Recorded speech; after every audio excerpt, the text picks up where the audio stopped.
When it comes to Digimon games on the PS1, we have a lot of choices to choose from. We've got Digimon Rumble, the fighting game, we've got the card game Digital Card Battle, and we've also got the Digimon World series consisting of Digimon World 1 to 3, each with different playstyles. There's Digimon World 1, the Vpet Sim, Digimon World 2, the Dungeon Crawler, and Digimon World 3, the traditional JRPG. But what if I told you that they released another series of video games between Digimon World 1 and 2? The series I'm talking about is Pocket Digimon World. Pocket Digimon World is a mysterious series of video games that not too many people here in the West know about. The reason you might not know what Pocket Digimon World is actually because of this. This is a Sony PocketStation, and it's actually the very first handheld system we actually ever got by Sony for the PlayStation. Doubling as a memory card, you could insert it into your PlayStation with a compatible game and save a file to it to unlock a game or minigame. It was released in January 1999 in Japan and was intended to be released in Europe and America not long after, though we never got it.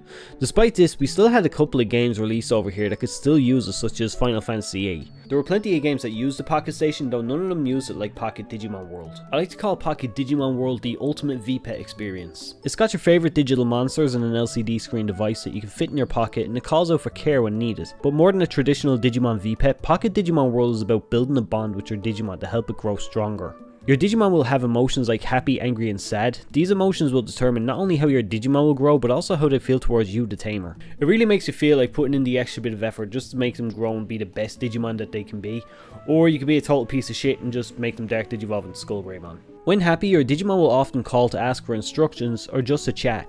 You need to pay attention to these calls because missing too much of them can make them sad. A sad Digimon will not be very responsive to commands and often want to leave and run away. Missing too many of their calls when they're sad will result in them actually running away and leaving you with a note stating how they need time alone. Angry Digimon will not converse with you and often be very aggressive towards you. These emotions are displayed perfectly through the animations on the device, which can not only show the emotion of your Digimon, but can also display some beautiful scenes like when Tentamon's just chilling watching the sunset. Like I said, the mechanics of this game is based purely around your relationship with your Digimon, which is honestly a nice change. It's very rare we see that. In fact, I think this is the only time we've ever seen that in a Digimon game. It's a mechanic I'd love to see come back. I mean, like having your Digimon come by and it's like when you miss a call, it just grows that bit more distant from you and just doesn't trust you enough to want to talk or interact with you. I mean, that's such a cool mechanic that your Digimon would actually have feelings like that towards its tamer. But the fact that you actually have to go around and apologize to your Digimon to get them out of that kind of mood and then get them back into wanting to listen with you and kind of interact with you and do better in training and stuff. It's such a cool thing. I really want to see this brought back, but in a future Digimon World game, because I love the Digimon World games and I think honestly this would make that gameplay that much better. We've seen many changes in the Vpet mechanics from Digimon World all the way to Next Order, some for better, some for worse, but honestly I feel like it'd be great to add like this relationship mechanic in there.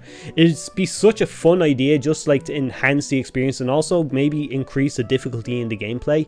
I mean, some people probably don't want to see that just because the games can be difficult enough when you're fresh into them, but I mean, like, I think honestly it'd just be a lot more fun and help, like I said, it's just enhance that gameplay experience with your Digimon, having that tamer Digimon relationship. Your Digimon will require training to get stronger and Digivolve, and while doing so will also learn new moves which you can switch out and customize to further strengthen your Digimon. Jogress is also a function on the device and you can use it to get stronger Digimon as well as unlock hidden Digimon in the game like Vmon. When you Jogress your Digimon with a Digimon on another PocketStation, it'll revert back to a random Digi-Egg, but when it hatches it'll maintain a lot of its stats, making it easier to get the Digimon you want. Another thing I want to talk about is the Digivolution mechanics in this game. They can be kind of convoluted and very difficult to meet some of the requirements. This is mostly down to, like, to get to Mega you actually have to have 120 hours of gameplay plus per Digimon. That's per file that you have. You can have 5 Digimon on the device, which honestly is really cool, but you have to have 120 hours per Digimon. And then on top of that you also have to meet certain status requirements, like you have to have your attack, your defense and all at certain levels, but you also have to not miss so many calls, not have your Digimon run away so many times, and obviously like it's going to get more difficult as it goes on. I think even when you're going from Ultimate to Mega in some cases you actually can't run away at all. Like you just can't mess up at all. You have to do it perfectly, which for 120 hours is kind of like, that can mess you up. They do reset between stages though, so it's not too bad, but like I said, it's just time consuming. Another way Digimon get stronger is through battles. Winning battles, like I said, can make your partner stronger, but losing too much can affect their mood, so it's wise to not depend on these early on and instead use the training methods in the menu. Besides the other raising mechanics, I think one of the more fun things that they've added to Pocket Digimon World is literally the battle system.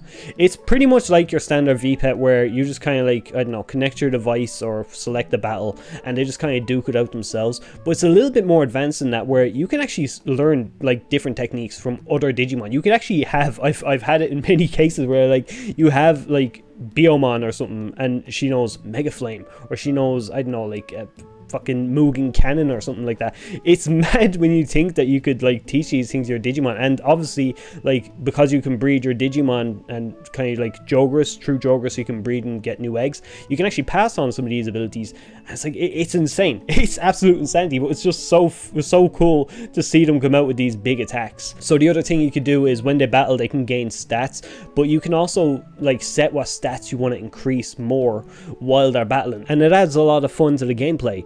One thing is really important is actually your speed. Like your speed in this game will determine if you get to go first or second, and that can have a huge effect on the result of battles. Like some Digimon are super strong and they can actually one hit you, but I mean if your Digimon is strong enough and you can get in there first, you can maybe one hit KO them as well. The other thing you can do, like I says, you can actually learn different techniques, battle different Digimon, pick up their moves. Maybe you can like just train, just study, like you can have your Digimon study and they'll learn the moves kind of like they would in Digimon World, but in this it's a much faster rate, and you can even improve that even more by giving them the command to focus on when they go into battle, that rather they focus on stats, they can focus on learning that Digimon's move. There's some really cool mechanics, and honestly I don't know, I kind of want to see this game come back just in a more modern kind of like format, or even I don't know if Bandai just release another, I don't know, device like this that connects to a game. I think a lot of people would actually really love it. Winning battles against a boss monster will reward you with an item, which leads us to the premise of the game.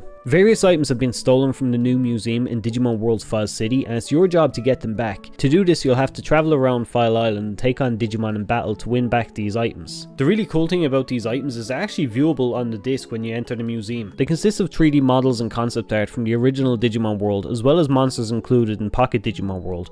But the best thing about them is the cut content you can find among them from the original Digimon World game. You can find cutscenes that weren't included in the game, among others that were but with no sound, as well as some cool screenshots that also give some background on the story of Analog Man and more. This game features so much stuff from Digimon World, from having like screenshots or like these little FMVs. I feel like when I go through this that they're actually content that was cut. As we all know, Digimon World was kind of stopped in production. It was just kind of like rushed out towards the end, which is a shame. We actually ended up losing mega level Digimon. There's actually some Digimon that are coded into the game that just, they're not usable, including Metal Edamon, which is a mega level Digimon. I don't know, it's just deadlines and stuff, which is a real shame. But again, another thing I really love is just how we see that extra little bit of background information on the game, like how we get to see Analog Man and how he made his way into the digital world, as opposed to just seeing him at the end as the final boss. But yeah, there's this screenshot shows Analog Man going into the digital world through his computer, and it has a little description underneath it that just says, among the Digimon who lead peaceful days, there was also a hacker who had a secret.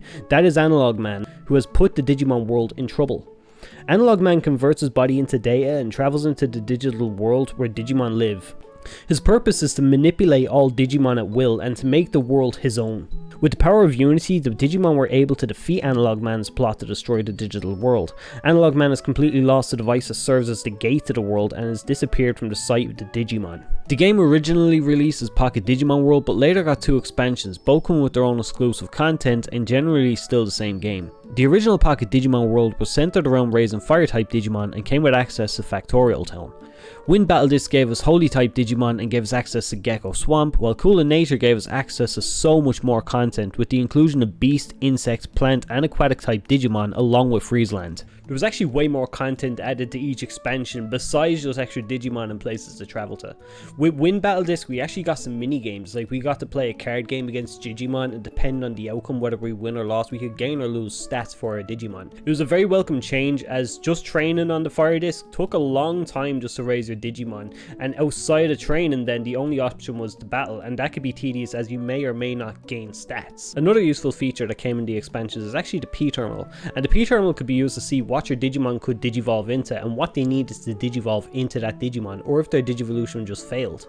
When Cool in Nature came out, then they added a couple of extra things, like a new mini game where it was almost like a whack-a-mole. You just basically just got rid of the moles out of Digimon's yard, and within a minute, depending on how many points you got, you could gain that many stats, but you had to do it within a minute or you gain no stats whatsoever. Another cool feature that came with Cool in Nature was actually gave us the option to pick what type of Digi-Egg we wanted. Unlike the Fire Disc and Wind Disc where it gave us just one attribute, on Cool in Nature we actually got two attributes. We got the Ice attribute and we got the Nature attribute, and we could pick what egg we wanted to hatch from. It was just really cool. It had a couple of extra Digimon in there as well, so it also kind of like added to the little bit of randomness of what kind of Digimon we could get. Besides the PocketStation device, the disc has some nice stuff to offer too. I've already mentioned how you can have a look in the museum or check the P terminal to see what your Digimon's got to digivolve to, but you can also take your 2D sprite and bring it over to your TV to battle in 3D. I see it's kind of like how Pokemon Stadium treated its games, and though similar to a Vpet you can't control your Digimon, watching the fights can be just as fun as you get to see them using the various skills you equip them with in the PocketStation.